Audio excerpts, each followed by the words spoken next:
1894 ni ada announcement yang HIV ni causes AIDS. Tapi a lot of article stated that none of scientific investigation that could provide us with proof that AIDS really cause HIV cause AIDS. So macam debat ni dia macam menyebabkan rage between scientists about billions of life as it stakes kan. So macam as a microbiologist, could you say that HIV is the primary cause of AIDS? HIV the primary cause of AIDS. I think for me we have to understand what does AIDS stand for. It is referring to the autoimmune disease. What is it? Autoimmune disease. It's not autoimmune. It's deficiency. immune deficiency. Yeah. There's somehow like the deterioration of the immune systems, which could be caused by many factors. Virus is one of the causing agent for me, including HIV. But definitely what we can see based on our observation, the virus will actually somehow weaken the immune systems, because the nature of the virus itself, you can see the nature, the way it attack the white blood cells. So white blood cells is part of the defense systems. So without white blood cells, we are exposed, we are vulnerable. So somehow it's associated, not to say that that is the only agent that can cause AIDS, but it may lead to AIDS as well. But there are many other factors, not necessarily infectious agent, but there are other genetic disorder and many other things which could lead to immune deterioration. But the virus HIV is one of the agents as a general observation. So to say that I don't know what to say. To say that HIV is the AIDS is actually referring to the conditions of the patients, which is reflected by the weakened immune systems. And what are the causes? That is the question. So HIV is one of the causes. So to say HIV is the only agent to cause AIDS is probably it does not really reflect because there are other agents that may lead to immune deterioration as well. So that is my opinion So since my scope is limited, if I'm talking about, I'm a microbiologist, my perspective is that I don't bother about the other non-infectious disease because I don't know much, but as far as the infectious disease is concerned, HIV is one of the agents. So I'm not the one who come up with the term AIDS. So we are dealing with the issues. Our scope is actually to study the viruses. So the terms come from the medical peoples. So actually it's require, of course there will be debates. It require experts from different fields if they want really to come up, if they want to standardize the terms. So it require experts from different backgrounds to come up with some agreements. If you are talking about to microbiologists, if you're talking to physicians, or if you're talking to some other different discipline, they may have some conflicts because they are looking at a different perspective. So that is actually common things what's happening not only in disease but also there are many other things. It's happening everywhere in many fields. To come up with the standardized terms is something which is actually a global issue That's all I can say. Okay, thank you, Prof, for the answers. Now, in this world of advanced medical technology, you have achieved some of the greatest achievement in vaccine production. We have vaccine for tuberculosis, hepatitis B, and a lot of more disease. But why is it until now we haven't really seen an effective vaccine for HIV? Is it due to the high mutation rate or mutation rate than the any viruses, or what can you say about that?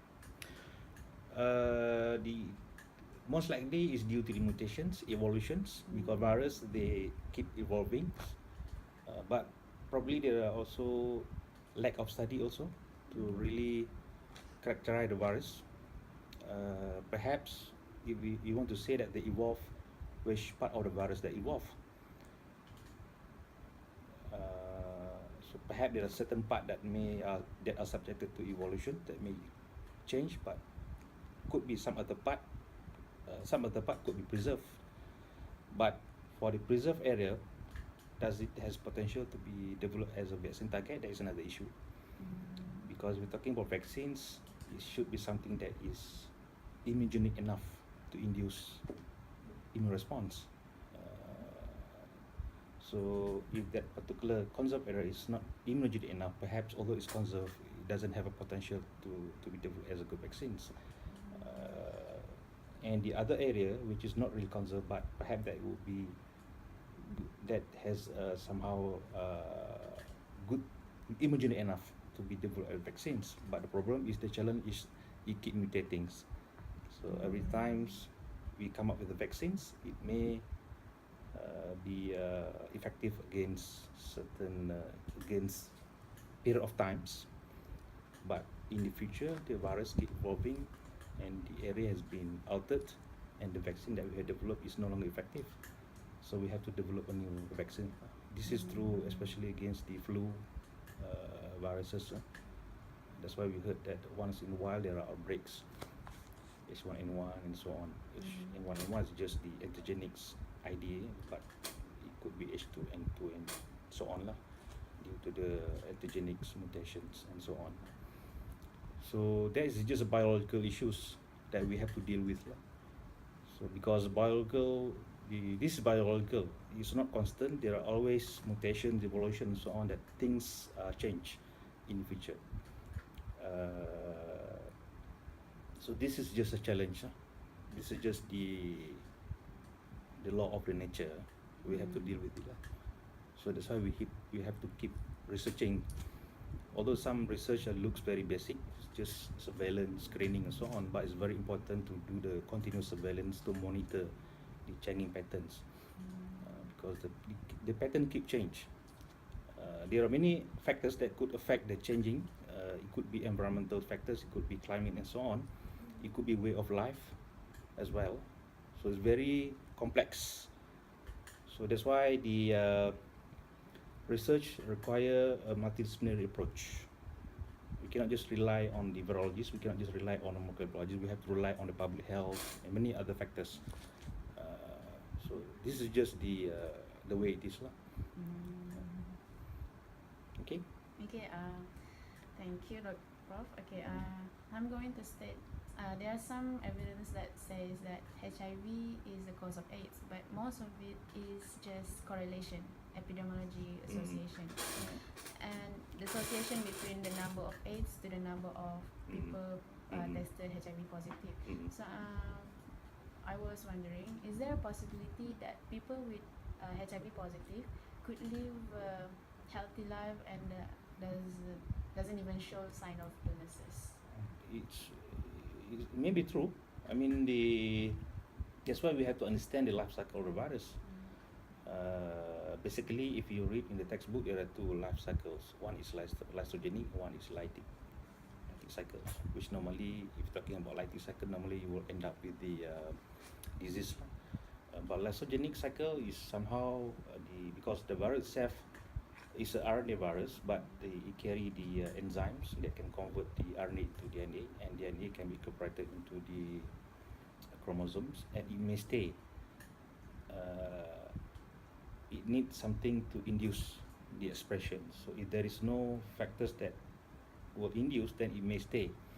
But it doesn't mean that it will stay without. It will stay silently. But in the future, perhaps there will be. Perhaps there are, if the person is exposed to something that may induce, then it will initiate the lytic cycles. Then perhaps the disease will be developed, but it will be in the next few years. So that's why research, we have to find a way. Since this is the life cycle of the virus, we have to find a way. If somehow we don't know what's going to happen. Accidentally, we may get the virus, acquire the virus.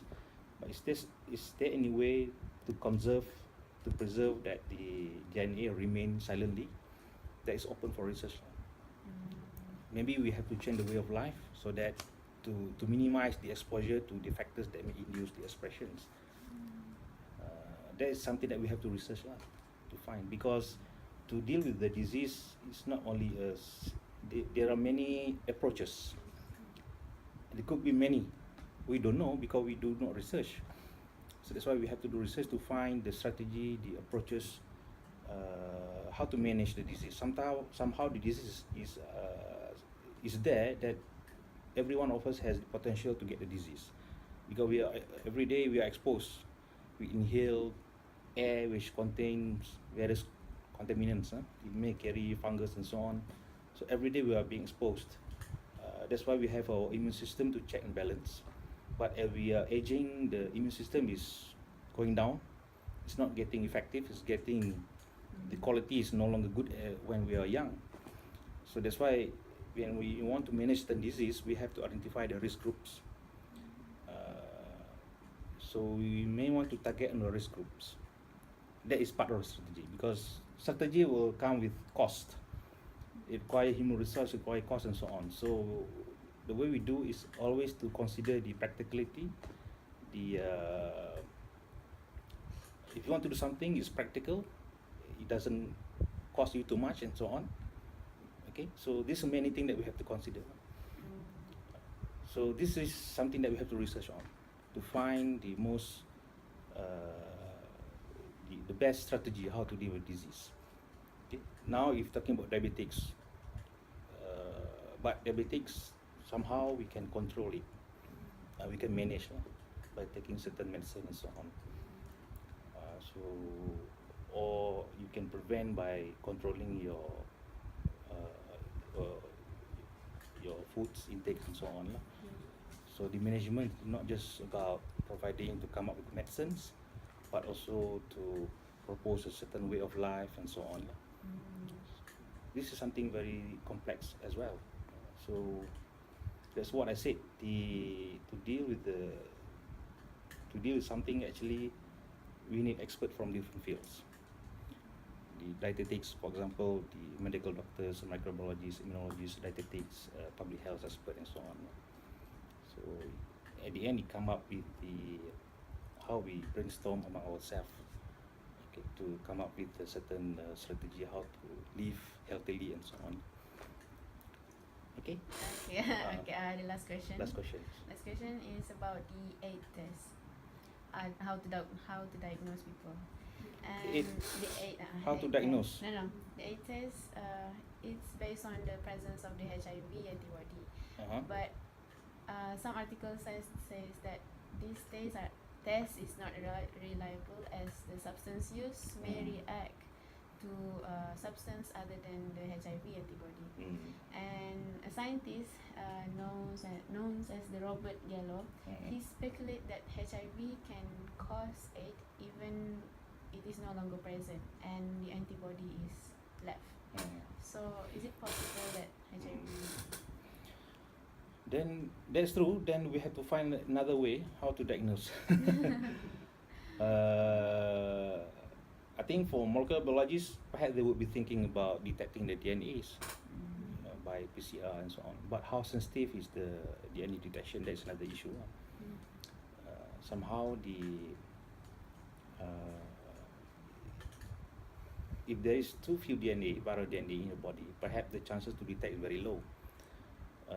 So there is just challenge that we have to face it. How to diagnose? There is no such. There is no. I would not say that there is one best approach to detect it. It's always subjected to improvements. If talking about antibody detection, perhaps there are a lot of problems because of the different life cycle. Perhaps it may not somehow lead to the production of antibody in your bodies, and antibody production is not constant throughout your lifetimes. There are, the up and down depending on the. Because there are a lot of interactions. We are interacting with the environment, as well as there are a lot of things that are taking place in our bodies. So a lot of problems, a lot of challenges. So we have to think of something. What would be the best diagnostics approach for earlier detection, for example?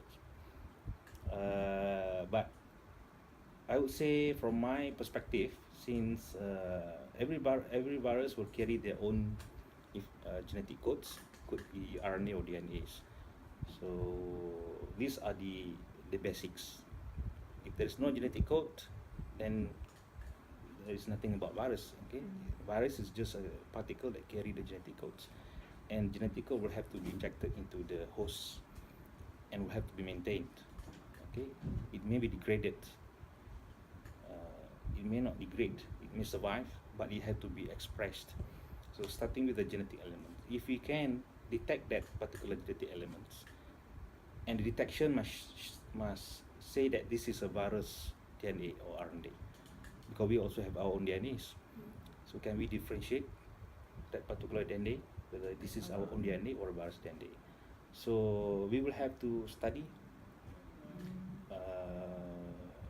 and then how to detect the DNA. I think now what is the tool that to detect DNA? There are some tools. PCR is very common, so we just use PCR. What are the other techniques? I think the most practical is to do PCR because DNA is very low. So the most sensitive tool that can detect low DNA, which is the PCR, because PCR will detect and will amplify at detectable levels. So it will amplify so that it becomes detected. When it reaches a certain amount, it can be easily detected. Now if you're looking into food analysis and so on, there are some applications using the sensor. It's a new area which people are looking into as part of the diagnosis of forensic analysis, using the DNA sensor and so on, which I think has yet to be applied in humans. In human, because this is humans, you cannot. There are a lot of ethics. It's humans. The way we do is to take samples, and bring to the labs. So the sensitivity, the specificity, everything will rely on the quality of the samples. So I think the PCR is very widely applied. The application PCR PCR is very common to process the samples, or DNA probes or whatever. But we always look for approach which has high sensitivity and high specificity. How low is the DNA that can be detected? So there is something that we are working on to come up with a procedure that can detect a very low amount of DNA with high specificity. So it's subjected to research as well. Okay. Okay, that's all, Doctor. So as a conclusion, we still have a long way to get to know AIDS, and the lifestyle is very critical, like having a safe sex and avoid needle. Okay, that's all for now. Okay. Thank you, Doctor. Okay, thank you.